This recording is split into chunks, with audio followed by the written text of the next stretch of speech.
Hey guys. Hey, let me start that over. Hey guys, Dallas here. Animation has always been a part of my life, and I just love Western animation especially. Now I know there's going to be some popular shows that aren't on this list. It's either because I haven't seen them or I'm in the middle of watching them. These are going to be all the shows I've seen. I know this isn't what I normally do. You're probably wondering, where are the memes or where are the random cursed out of context videos? No, you're not wondering that? You actually don't care. Oh. Okay. Anyway, today I'm going to be ranking all 35 animated shows I've seen, starting from the worst one to the best one. I'm really just trying to do something different on this channel, and this video has been so much fun to make, so I really hope you like it, and I think you will. With that said, let's jump into this. Number 35, The 7D. Easily one of the most forgettable shows I've seen. It has some really funny moments, and the animation is pretty good. The only thing it really has going for it, though, is its theme song, which is kind of a banger, not gonna lie. But overall, it's just one of those shows you look back on and go, whose idea was this? Number 34, Teen Titans Go. This was a very weird show. It has like no plot and is mostly comedy, if you can even call it that. There are some episodes that are pretty hilarious, but other than those few select ones, it's really just poop jokes like the whole time. Like literally every episode almost. Guys, look! A birdie! Number 33, Big Hero 6. The series. I know. The series. It exists. I know you've probably never heard of this, but it's actually pretty decent. The jokes land for the most part, and they find an interesting way to explore a hero's journey after the movie in ways I would have never thought. But the worst part about the show is its animation. I'm not a huge fan of the 2D stuff they got going on here. It looks very poor, and it seems like they didn't have a big enough budget. So overall, decent, decent plot and characters and all that, but I'm kind of annoyed with the 2D animation. I don't really know why they decided to do it like that. Number 32, Mickey Mouse, the short series. Guys, hear me out, okay? Just hear me out. This is one of the funniest shows I have ever seen. It literally has no plot or character development or any theme to it. It's literally just shorts. I'm telling you, this show makes me laugh every time I randomly decide to watch it. It's so out of place in this list and just in animation in general, but it's probably one of the funniest shows I've seen. So if you have not seen this, I recommend go checking it out. Number 31 is Two More Eggs. What in the back rooms is even this show? I mean, I feel like I just made this up in my mind while having a fever dream. This show has some of the funniest quotes and at the same time the most cursed episodes. It has talking dip. Hot Dip has everything Hayden needs. Mineral, food, attractive packaging. But what about me? Why can't I get the hot dips? Sorry, lady. Hot dip is not for moms. Dip out! Oh, Hot Dip. Talking dip. It literally has talking dip. What? A dude that sounds like he ate a car engine? If you let me, let's go! You have to pay for those. Not if I can help it! And of course, two best friends that hang out, but only one of them speaks. And then the other one just makes you question your reality. Baby Burner flushes the toilet backwards somehow. Overall, the show is a show. Number 30, Courage the Cowardly Dog. This show is straight nightmare fuel. That's literally all I have to say. If you have not seen this, go watch it. Come back. Tell me what you think. Go try to sleep after watching it. You will probably have nightmares for a couple weeks. It is the strangest show I've seen. Number 29, Back at the Barnyard. This has some good characters, good comedy. It just feels super low budget. The animation is pretty awful. I mean, to be fair, it did come out a while ago. I'm not sure what year it came out, but it came out a while ago. And it is a very, very strange show. But it is pretty funny, to be honest. Sometimes it can get a little inappropriate, every once in a while. Overall, it's pretty decent. Number 28, Total Drama Island. It has a super interesting concept. This is probably, one of the most entertaining shows on here. I wouldn't say it's super funny, at least in my opinion, but it's really entertaining nonetheless. Number Number 27, Dexter's Laboratory. I don't really remember anything from this show, only that the main character was like every neighborhood kid you've ever had, like put into one dude. I mean, this dude looks rough. Number 26, Johnny Test. This has a similar concept, but I think Johnny Test is better. It has way more comedy in it, the characters are more memorable, and the theme song slaps.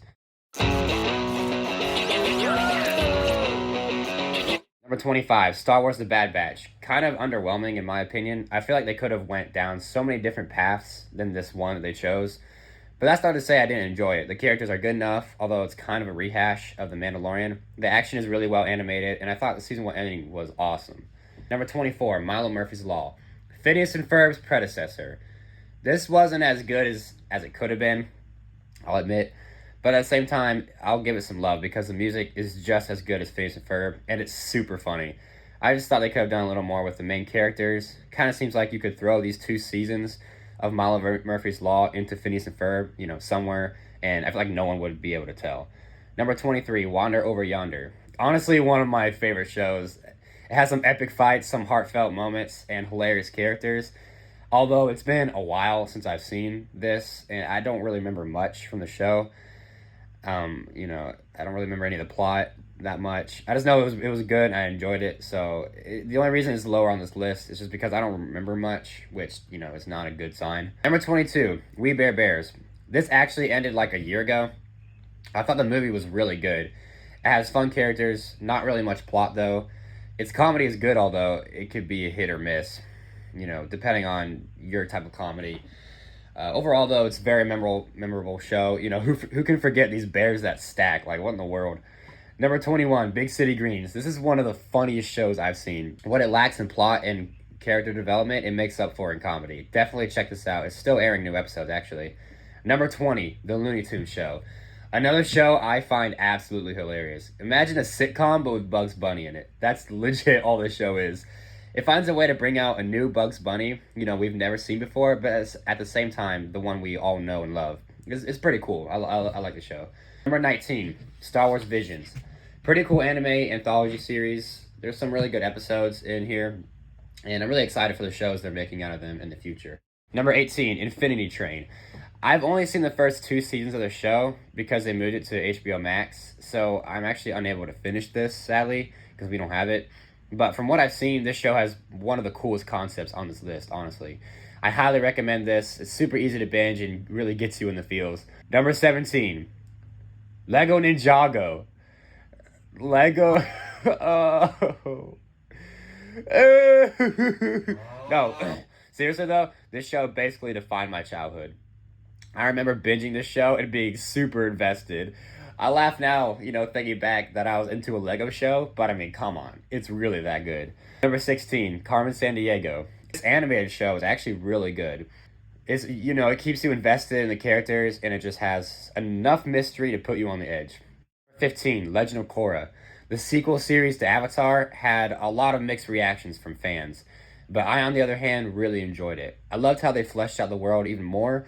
I loved the action and animation quality. Sure, they could have done some better things with the plot, but overall, really good sequel. Number 14, Star Wars Rebels. Such an iconic show, in my opinion. Even though the animation isn't as good as the Clone Wars, it really doesn't matter to me. The plot is developed really nicely, and all the characters are memorable. It has some of the most heartbreaking scenes in all of Star Wars in this show, and it's just amazing. I love this. Number 13, The Dragon Prince. The makers of Avatar did not disappoint on this one. They created such an amazing world, and the pacing of the show is really well done. I cannot wait for season 4. Number 12, Transformers Prime. Probably one of the most random shows on here, besides Two More Eggs, whatever. But this is definitely one of my favorite shows. I literally know nothing about Transformers, or if this show is even canon to the world, but I don't really care. The human characters in this are so well written, and the plot is super intense. I loved every second of this show. Check it out if you haven't heard of it. Number 11, ScoobyDoo Mystery Incorporated. Kind of out of the blue, but this show slaps different. I mean, it has the Scooby-Doo hijinks, but it decides to go deeper with that and make an entire arc for the characters and a main plot that really gets you invested. Solid show on Netflix. Check this out if you haven't heard of it. And now we get to the top 10. So basically, from here up, I would rate all of these probably a 9 out of 10. They're all definitely like my favorite shows. So here we go. Number 10, Kipo and the Age of Wonder Beasts. This show has some awesome action, beautiful animation, and lovable characters. But what really puts the show above the rest is its music. Banger after banger. I mean, literally every single song in the show is amazing. Go watch this on Netflix. Definitely go watch this on Netflix if you haven't heard of it. Number 9, Over the Garden Wall. Easily one of the weirdest shows on this list. The weirdest show I've ever seen, really. But the ending made me question everything I just watched. So this puts it up to 9, really. You know, although it's only like 10 episodes, I think it's fast-paced, really helps sell this show. So Over the Garden Wall comes in at number 9. I believe you, but please, hide yourselves at once. Auntie Whispers is coming soon.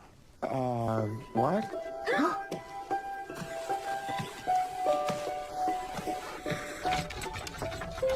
Hide quickly. Number 8, Star vs. the Forces of Evil. Even though people think season 4 wasn't good, which I don't really know why, I thoroughly enjoyed it, and the ending satisfied me enough. You know, it kept me on the edge as well. The characters in this are super believable and lovable. The plot is really well written, and overall such a great show, and definitely one of Disney's best. Number 7, you know, speaking of Disney's best, Phineas and Ferb, probably Disney's funniest show in my opinion. The jokes literally always land, and it's right up my style. And of course, I have to mention the music. I mean, every single song, it seems, is a banger. I literally grew up with the show as well, and I think it's just aged perfectly. I love Phineas and Ferb. You know, so many good quotes, and the animation is beautiful. Just a really great show. Number 6, The Amazing World of Gumball. This is definitely Cartoon Network's best show, at least in my opinion. It's so unique and yet so grounded at the same time. The comedy is even funnier than Phineas and Ferb, in my opinion, and it just makes me laugh so hard. I love this show. Number 5, Gravity Falls. Easily one of the best cartoons out there, with its characters and mystery and music. I love the show to death, and the more I watch it, just the better it gets. Number 4, Star Wars: The Clone Wars. Out of all the Star Wars shows out there, this one is by far the best. Just what they were able to do with the characters such as Darth Maul and Ahsoka was amazing. Then, of course, the last 3 seasons just took my breath away. Hit me in the feels and also kept me on the edge. Easily one of the best Star Wars projects out there. Definitely check this out if you're into Star Wars. Number 3, Arcane. Definitely one of the more mature ones on this list. You know, even though, you know, we watched this with a filter on, it's definitely very mature. The themes they tackle in this are very prevalent to our day. And I gotta say, the characters in this are the most fleshed out in any show I've seen. Animation, you know, or live action, the most fleshed out I've ever seen. They just go deep into the character's psyche. And, you know, they make you question, why do they do this? They're very gray. There's very, you know, much moral ambiguity in this show. And you just got to give it to the writers on this one. I mean, it's just a great show. Number 2. We come to number 2. Of course, it is Amphibia. If you know me, you know I like to talk about this show a lot. I even made some out of context stuff on this channel. And, I mean, this show just has everything. It's funny, it's sad, and it's epic. I mean, all those 3 things combined just makes it an amazing show. It probably has the best villain in any Disney property, in my opinion. And its action sequences are something straight out of an anime. I mean, it is literally legit just an anime. And I couldn't love it more. Thank you, Amphibia, for the 3 years of pure entertainment you gave me. I started watching this in 2019, and I was just hooked right from the start. So thank you, Amphibia. Thank you, Matt Brawley, the director, producer. I love this show. The past 3 years have been amazing watching this show. So thank you, Amphibia. But coming at number 1, in first place, I gotta give it to Avatar: The Last Airbender. I've probably watched this show like 3 times now, and it just blows my mind how good it is. The action scenes are so well put together. The characters are so lovable. The animation is just breathtaking. And of course, the cultural significance of this. You know, everybody quotes this show. Everybody knows what it is. You know, bending, you know, was never really a thing until this came out. And now, you know, people talk about, you know, air bending and water bending. You know, they do the motions or whatever. It's just, I mean, the cultural significance and the impact of this show is just so beyond our reach. And it's just an amazing show. You know, I got my friend to draw a picture of Zuko. He's like my favorite character, and I literally have that on my wall. You know, I have one of Aang from Amphibia as well. But this show is just literally, I've watched this probably like 3 times all the way through now. I've seen so many videos on it. I've seen so many breakdowns and reviews, and this has just always been my favorite show. I always come back to this when I see a good show. You know, like we recently watched Arcane, and I was like, okay, but like, is it better than Avatar? You know, we've just finished Amphibia, and I'm like, okay, but is it better than Avatar? So this comes in at number 1, easily number 1, the best animated show I've ever seen. Thank you guys so much for watching this video. I know it's very different, but I've just really enjoyed, you know, talking about shows, and especially animated shows. So I really hope you enjoyed this. You know, comment down below what else you want me to do. I'm trying to do new things. You know, I'm still gonna make memes, random videos, out of context stuff, you know, all that fun stuff. But I also like to make these kind of videos too. It's just something that I love to watch on YouTube, so I love to make it. So just comment down below, you know, what else you want me to make. And yeah, so that's been this video. That was all 35 animated shows, and I'll see you next time.